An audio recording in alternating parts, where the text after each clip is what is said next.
Hall of Fame podcast brought to you by One Truck America. That's onetruck.us. As always, we give you an industry update right before we go into our episode.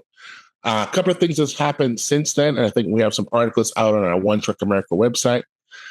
Blackstone has purchased the majority of the ports and some other things in the Panama Canal. I think that changes some of the anger that the administration had towards the Panama being controlled by the Chinese.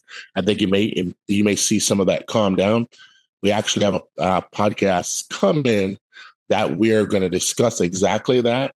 So you will get an idea of what I'm referring to. And also, the railroads have released that they've seen no increase in intermodal rates. So there's an article coming out about that. So the rates are looking flat so far this year. So anyone that was expecting a boom or an increase in rates, they are not seeing that on the intermodal front. So that's your domestic intermodal rates have stayed flat.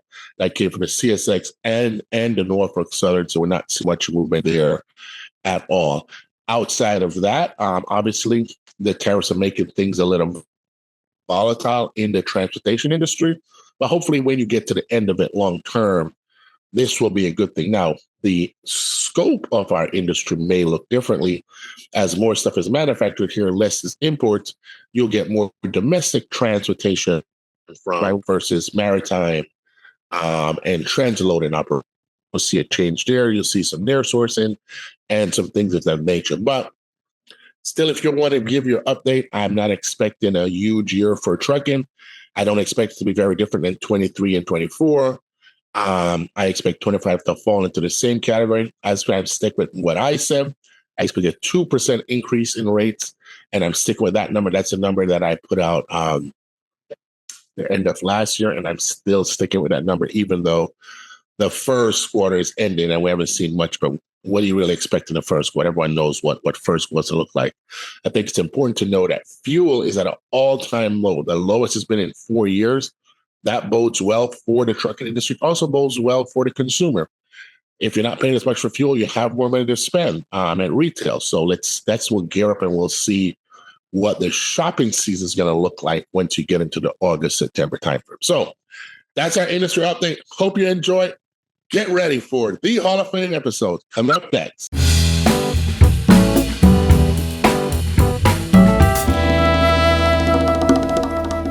Welcome to the Hall of Fame podcast. We have Lucas, the CEO of Raven Cargo and advisor to the Panama Airport. We're going to get into a discussion about the Panama Canal. We're talking about Panama. I have spent some time in Panama in the 90s. We may chat a little about that. I really want to understand Panama Canal has been in the news a lot lately. I think a lot of people have a lot of questions. I don't think it's something that people outside of our industry is very familiar with. Even though our podcast is very industry driven, I think it's good to give a good understanding to people that are not. We have a lot of spouses, whether it's male or female, that watch the podcast.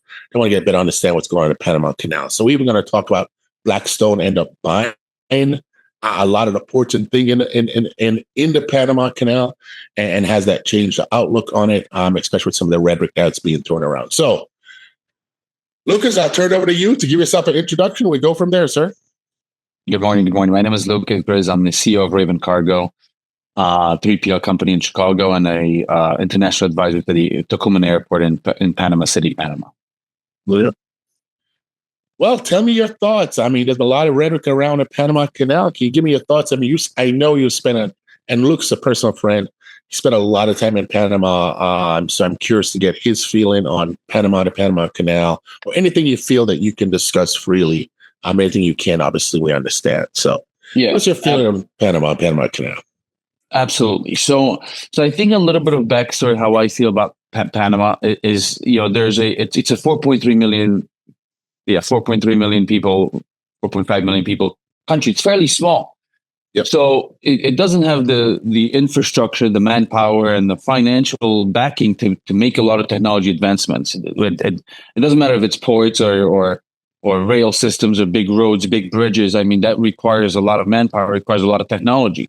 Mm-hmm. Well, Panama doesn't have that. So this whole thing about the Panama Canal and China and Chinese controlling the two ports is in my belief true, obviously, but it's because of I think U.S. has been kind of absent in Panama for the past 10 years or so.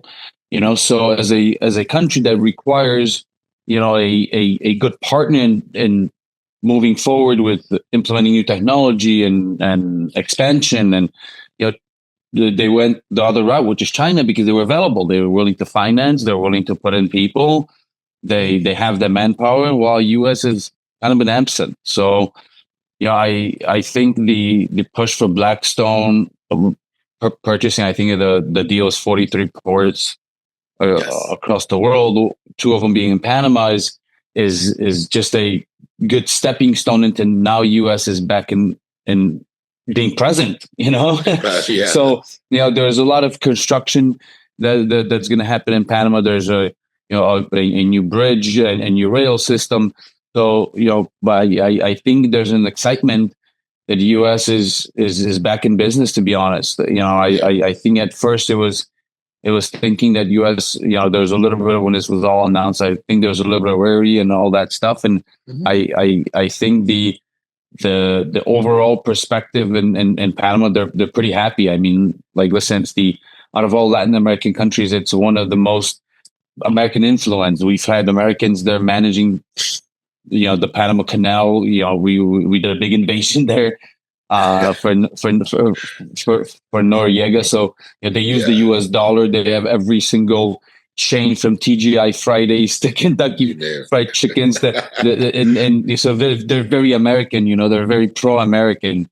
A lot of my friends in Panama went to U.S. schools. My partner went to Michigan State. So there's a big presence of America in Panama, and I think that says what's going to happen now with the Americans being involved is there's a big, people are happier for sure. So yeah. Well, I'm not surprised. I told you, for a while, for most of the 90s, jungle training was in Fort Sheridan, which was in Panama. It's now moved to Hawaii. And it was there for a while, and we would go out down there, and it was very Americanized. So I can only imagine. We're talking about, what is this, 30, 40 years ago? This is in 1994, 1995, right around that time. So I can only imagine what it's like today. And I obviously see your pictures on social media. The place is absolutely gorgeous. So I think it's a matter of investment. And I know where that comes from, because I can tell you we needed a highway in Jamaica. Obviously, when people know I was born in Jamaica. And we needed money to make a highway that would go from Kingston to Montego Bay direct through. And the Chinese actually gave Jamaica the money at that time, because at that time, absolutely, the U.S. wasn't invested in Jamaica, and they needed the money. They don't have the infrastructure. It's about 2.2 million people. So I kind of get that. So is Panama concerned about any of the other different ideas that are out there? I forgot. One is a rail system across Mexico, and one was another country that was trying to cut another canal. Are any of those feasible? Do you hear about that? Do you know about any of that? Do you think any of that is really feasible? I look at at other countries and the way I look at other businesses, I guess the more competition, the better, right? Because at the end of the day, okay, it's how do you stay in business? You need to compete with other players. So if there's anything that is there that somebody is developing that would threaten the workload of Panama Canal, then that means that now Blackstone and the US have to get better at operating the canal to be competitive. So that's I guess the way I look at competition, and I look at competition and the logistics field in the same way as I look at this, right? At the end of the day, if we could get things from California to Miami, and not in 45 days, give or take, but 30 days. Okay, then you know what? Then we have some good competition. We got to get better at transitioning to the Panama Canal. The competition thing, I always tell this story to people. It matters so much. I remember pre-Uber getting to a cab in Chicago, okay? And first of all, you'd be shocked if the cab matched the picture. That's the first thing. That would be a shocker. Secondly, no conversation. Oh, can you pay with cash? Don't want to use a card. Okay, now, I want you the next time, which I know you probably Uber, to go get in a cab today. You get in a cab in Chicago today, they have water, they have candy. Really? It's totally different. I got one I couldn't wait for Uber. There was a cab out front. I was at a I got Wow. into it. It's when you like a war, it is a different animal. And all I can say to Okay. myself, Okay. That's good. That's good. See, the competition competition actually does better, make should you a better product, improves right? behavior. It So, improves your product. so, So that lines into your conversation about the canal. So oh, the canal wow. discussions has actually calmed down, I think, since Blackstone. I think it's great that the US are going to invest there. Do you see, in general, are you seeing more people? I know Blackstone has bought those two there and they bought some nationwide. Are you seeing more US dollars heading that way since the new administration has taken over? Or at You know, least conversations about it?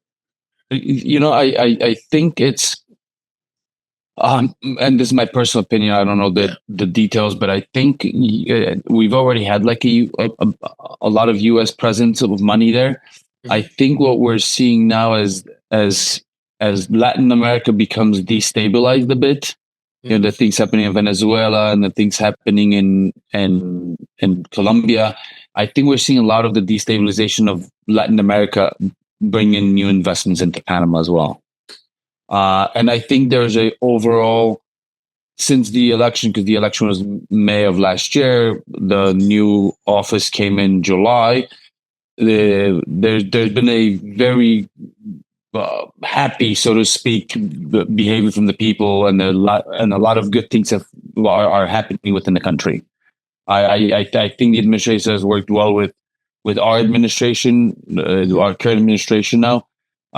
So I think that like even the whole talks about the Panama Canal, they've been very well handled by the U.S. Marco Rubio came to Panama, so so I think there's been a very good, well, happy feeling within the country's people, within the country so far.